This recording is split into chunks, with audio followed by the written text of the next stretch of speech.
সম্মানিত দর্শকবৃন্দ, SIR form fill up করতে গিয়ে পদে পদে আটকে যাচ্ছেন। কোথায় সই করবেন, ভুল হলে সেটা কিভাবে ঠিক করবেন, বা বাড়ির যে সদস্য বাইরে থাকেন তার ফর্মটা ঠিক কিভাবে জমা দেবেন, কিংবা আপনি এখনও যদি আপনার গণনা ফর্ম না পেয়ে থাকেন তাহলে কি করবেন? এই সমস্ত ছোট ছোট প্রশ্ন নিয়ে কি আপনি চিন্তায় আছেন? আপনার এই সমস্ত চিন্তা এবং দ্বিধা দূর করার জন্য নির্বাচন কমিশন বা ইলেকশন কমিশন অবশেষে ১৩ দফা গাইডলাইন বা নির্দেশিকা প্রকাশ করেছে। আজকের এই ভিডিওতে আমরা সেই ১৩টি নিয়মকে একটি একটি করে অত্যন্ত সহজ ভাষায় বিস্তারিতভাবে বুঝে নেব, যাতে আপনার ফর্মটি সম্পূর্ণ নির্ভুলভাবে জমা হয় এবং পরে কোনো সমস্যায় পড়তে না হয়। আসুন আর দেরি না করে মূল আলোচনা শুরু করা যাক। পশ্চিমবঙ্গে ৪ নভেম্বর থেকে শুরু হয়েছে ভোটার তালিকার বিশেষ সংক্ষিপ্ত সংশোধন বা স্পেশাল সামারি রিভিশন প্রক্রিয়া। বুথ লেভেল অফিসারেরা বাড়ি বাড়ি গিয়ে ভোটারদের তথ্য সংগ্রহ করছেন, যাচাই করছেন এবং নির্ভুল ভোটার তালিকা তৈরির জন্য কাজ করছেন। কিন্তু এই ফর্ম পূরণ করার সময় অনেকেই বুঝতে পারছেন না কখন কি করতে হবে বা কোন তথ্যটি কিভাবে দিতে হবে। সামান্যতম ভুল বা অবহেলাও কিন্তু আপনাকে সমস্যায় ফেলতে পারে। তাই নির্বাচন কমিশন এই পুরো প্রক্রিয়াকে ত্রুটিমুক্ত রাখতে এবং স্বচ্ছতা বজায় রাখার জন্য ১৭ই নভেম্বর ১৩টি অত্যাবশ্যক গাইডলাইন জারি করেছে। এই গাইডলাইনগুলো যদি আপনি মনোযোগ দিয়ে শোনেন এবং মেনে চলেন তাহলে আপনার কোনো সমস্যা হবে না। ১ নম্বরে বলা হয়েছে, ইউনিক কিউআর কোডযুক্ত গণনা ফর্মটি আবেদনকারী স্বহস্তে সম্পূর্ণ স্বাক্ষর বা আঙুলের ছাপ দিয়ে স্বাক্ষর করতে হবে। নির্বাচন কমিশনের নিয়ম অনুযায়ী ভোটার তালিকার ফর্ম পূরণ করার সময় আবেদনকারীকে অবশ্যই তার সম্পূর্ণ স্বাক্ষর বা সই করতে হবে। যদি কোনো কারণে আপনি সই করতে না পারেন তাহলে অবশ্যই আপনার টিপ সই অর্থাৎ আঙুলের ছাপ দিতে হবে। মনে রাখবেন, সই বা টিপ সই ছাড়া আপনার আবেদনটি অসম্পূর্ণ থেকে যাবে এবং সেটি বাতিলও হতে পারে। এটি আপনার আবেদনের সত্যতা নিশ্চিত করে এবং কোনো রকম জালিয়াতি প্রতিরোধ করে, সাহায্য করে। যদি আপনার স্বাক্ষর না থাকে বা আপনি টিপসই না দেন তাহলে আপনার আবেদনটি গুরুত্ব পাবে না। সুতরাং এই বিষয়টি অবশ্যই খেয়াল রাখুন। এরপর ২ নম্বরে বলেছে, কোনো ভুল এন্ট্রি হলে সেটি একটিমাত্র দাগ কেটে সংশোধন করতে হবে এবং একই সারির ফাঁকা জায়গায় সঠিক তথ্য লিখতে হবে। অর্থাৎ ফর্ম পূরণ করতে অনেক সময়ই আমাদের ভুল হয়ে যায়, তাড়াহুড়োয় কিছু ভুল তথ্য লিখে ফেলি। কিন্তু এই ভুল তথ্য যদি আপনি ঘষামাজা করেন বা সাদা কালি দিয়ে মুছে দেন তাহলে কিন্তু আপনার ফর্মটি বাতিল হয়ে যেতে পারে। নির্বাচন কমিশন স্পষ্ট নির্দেশ দিয়েছে যে ফর্মে যদি কোনো ভুল তথ্য লেখা হয়ে যায় তাহলে সেটি শুধুমাত্র একটি সরল লাইন দিয়ে কেটে দিন। তারপর সেই কাটা তথ্যের পাশেই থাকা ফাঁকা জায়গায় সঠিক তথ্যটি পরিষ্কারভাবে লিখুন। কোনো রকম ওভাররাইটিং বা একাধিকবার কেটে লেখার ওপর পুনরায় লেখার চেষ্টা করবেন না। ৩ নম্বরে বলেছে, অভিবাসী শ্রমিক বা অন্যদের মধ্যে কেউ যদি নিজে স্বাক্ষর করতে না পারেন তবে একই পরিবারের এমন কোনো ভোটার যার নাম ভোটার তালিকা অন্তর্ভুক্ত রয়েছে তিনি তার পক্ষে স্বাক্ষর করতে পারবেন। এই ক্ষেত্রে স্বাক্ষরকারীর পূর্ণ নাম এবং আবেদনকারীর সঙ্গে সম্পর্কটি স্পষ্টভাবে লিখতে হবে। অনেক সময় এমন হয়, যখন বিএলও আপনার বাড়িতে যান তখন আবেদনকারী বাড়িতে অনুপস্থিত থাকেন। এক্ষেত্রে কি ফর্ম জমা দেওয়া যাবে না? অবশ্যই যাবে। নির্বাচন কমিশন এই পরিস্থিতির জন্য একটি বিশেষ সুবিধা দিয়েছে। যদি আবেদনকারী বাড়িতে না থাকার কারণে ফর্মে সই করতে না পারেন তবে পরিবারের যে কোনো একজন প্রাপ্তবয়স্ক সদস্য অর্থাৎ যার ভোটার কার্ড হয়েছে তিনি সেই ফর্মে সই করে ফর্মটি বিএলওকে জমা দিতে পারবেন। তবে এখানে একটি গুরুত্বপূর্ণ বিষয় মনে রাখতে হবে, যিনি সই করছেন তাকে অবশ্যই তার নিজের নামে সই করতে হবে এবং আবেদনকারীর সঙ্গে তার সম্পর্ক, যেমন স্বামী, স্ত্রী, বাবা, মা, পুত্র, কন্যা ইত্যাদি স্পষ্টভাবে ফর্মে উল্লেখ করতে হবে। এই নিয়মটি নিশ্চিত করে যে পরিবারের সম্মতিতেই তথ্য জমা দেওয়া হচ্ছে। এরপর ৪ নম্বরে বলেছে যে গণনা ফর্মে ২টি কপি পূরণ করতে হবে।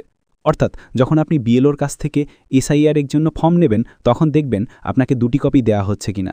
নির্বাচন কমিশন জানিয়েছে যে ২টি কপি পূরণ করতে হবে। এর মধ্যে একটি পূরণ করা কপি আপনি বিএলওকে জমা দেবেন আর দ্বিতীয় কপিটি বিএলও সই করে আপনাকে একটি প্রমাণ হিসেবে ফেরত দেবেন। এই ফর্মটি আপনার জন্য খুবই গুরুত্বপূর্ণ। এটি প্রমাণ করে যে আপনি ফর্ম জমা দিয়েছেন, তাই এই ফর্মটি যত্ন করে নিজের কাছে রাখুন। ভবিষ্যতে যদি কোনো সমস্যা হয় বা আপনার নাম তালিকায় না ওঠে তাহলে এই ফর্মটি দেখিয়ে আপনি অভিযোগ জানাতে পারবেন। ৫ নম্বরে ছবি লাগানোর ব্যাপারটি কমিশন একদম পরিষ্কার করে দিয়েছে। এখানে বলেছে, আগে এসআইআর ফর্মে ছবি লাগানো বাধ্যতামূলক ছিল, কিন্তু এখন এই ফর্মে ছবি লাগানো ঐচ্ছিক। অর্থাৎ আপনি যদি চান ছবি লাগাতেও পারেন, আবার নাও লাগাতে পারেন। কারণ বিএলওরা যখন বাড়ি বাড়ি যাবেন তখন তারা তাদের বিএলও অ্যাপের মাধ্যমে সরাসরি আপনার ছবি তুলে নেবেন। ৬ নম্বর পয়েন্টটি একটি অত্যন্ত গুরুত্বপূর্ণ নির্দেশিকা। এখানে বলেছে, ফর্ম পূরণ করার সময় কোনোভাবেই ভুল বা মিথ্যে তথ্য দেবেন না। আপনার নাম, ঠিকানা, জন্ম তারিখ, বয়স, বাবা মায়ের নাম প্রতিটি তথ্য নির্ভুল হওয়া চাই। সামান্যতম মিথ্যে তথ্যও কিন্তু আপনাকে বড় বিপদে ফেলতে পারে। আমাদের দেশে ভোটার তালিকায় ভুয়ো তথ্যের কারণে অনেক সমস্যা হয়, যা নির্বাচন কমিশন কঠোরভাবে দমন করতে চায়। তাই আপনার দেওয়া প্রতিটি তথ্য যেন শতভাগ সত্য হয় সেদিকে খেয়াল রাখুন। 7 নম্বরে বলেছে, মৃত ভোটার বা স্থায়ীভাবে স্থানান্তরিত ভোটার বা যার নাম অন্য কোনো স্থানে পুনরায় অন্তর্ভুক্ত অর্থাৎ ডুপ্লিকেট ভোটার এ সংক্রান্তে সঠিক তথ্য বিএলওকে জানাতে হবে। অর্থাৎ আপনার পরিবারে যদি এমন কোনো ভোটার থাকে যারা মারা গেছেন বা বিভিন্ন কারণে স্থায়ীভাবে অন্য কোথাও চলে গেছেন, তাদের নাম যদি এখনও ভোটার তালিকায় থেকে থাকে, তাহলে আপনাকে সরাসরি বিএলওকে এই বিষয়ে জানাতে হবে।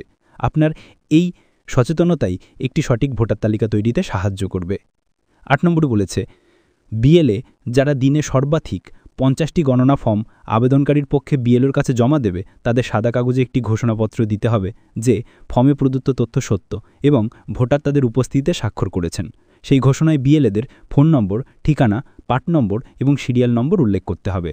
অর্থাৎ যদি কোনো বিএলএ বা কোনো রাজনৈতিক দলের এসআইআরের জন্য নিযুক্ত করা সদস্য সাধারণ মানুষের হয়ে বিএলওদেরকে ফর্ম জমা দেন, তাহলে সেই বিএলএকে সাদা কাগজে একটি ঘোষণাপত্র দিতে হবে যে তিনি যে ফর্মগুলি জমা দিচ্ছেন তা ভোটারের সম্মতিতে জমা দিচ্ছেন।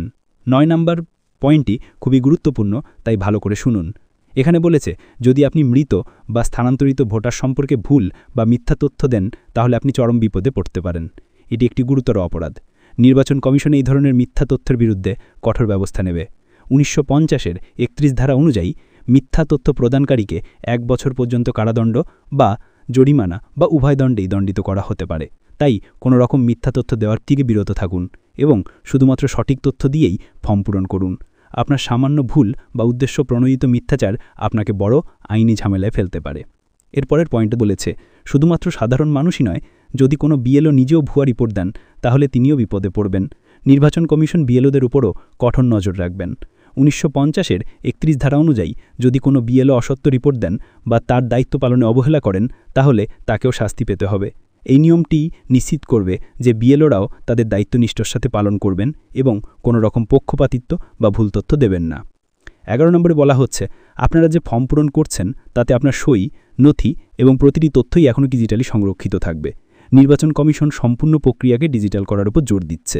এর মানে হলো আপনার দেওয়া প্রতিটি তথ্য কম্পিউটারে সংরক্ষিত থাকবে এবং যে কোনো সময় তা যাচাই করা যেতে পারে। তাই কোনো জালি বা মিথ্যা তথ্য দেওয়ার চেষ্টা করবেন না। 12 নম্বরে বলছে, যদি আপনি এখনও আপনার এলাকায় গণনা ফর্ম বা এসআইআর ফর্ম না পেয়ে থাকেন, তাহলে চিন্তা করবেন না। নির্বাচন কমিশন আপনার সুবিধার জন্য বেশ কিছু হেল্পলাইন চালু করেছে। আপনি টোল ফ্রি নম্বর 1950 অথবা 033-22-31-01-850-তে ফোন করে ফর্ম সম্পর্কে জিজ্ঞাসা করতে পারেন বা আপনার সমস্যার কথা জানাতে পারেন। এছাড়াও আরও সহজ উপায় হলো, আপনি আপনার নাম, বিধানসভা কেন্দ্রের নাম, আপনার ভোটার তালিকার পার্ট নম্বর এবং সিরিয়াল নম্বর জানিয়ে 9830078250 নম্বরে হোয়াটসঅ্যাপ করতে পারেন। এই নম্বরগুলিতে যোগাযোগ করলে আপনি আপনার প্রয়োজনীয় সাহায্য পেয়ে যাবেন। এছাড়াও ফর্ম পূরণ করতে গিয়ে যদি আপনার কোনো সমস্যা হয় বা কোনো তথ্য বুঝতে অসুবিধা হয়, তাহলে অবশ্যই আপনার এলাকার বুথ লেভেল অফিসার বা বিএলও এবং সুপারভাইজারের সঙ্গে যোগাযোগ করুন। তারা আপনাকে সঠিক তথ্য দিয়ে সাহায্য করবেন এবং আপনার সংশয় দূর করবেন। কোনো কিছু না বুঝে নিজে থেকে ভুল তথ্য দেওয়ার চেষ্টা করবেন না।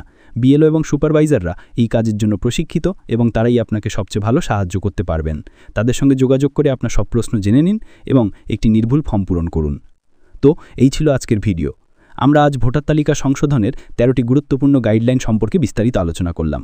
আশা করি এই তথ্যগুলো আপনাদের জন্য খুবই সহায়ক হবে এবং আপনারা নির্ভুলভাবে ফর্ম পূরণ করতে পারবেন। ভিডিওটি ভালো লাগলে একটি লাইক করবেন আর চ্যানেলে নতুন হলে চ্যানেলটি সাবস্ক্রাইব করুন। ধন্যবাদ।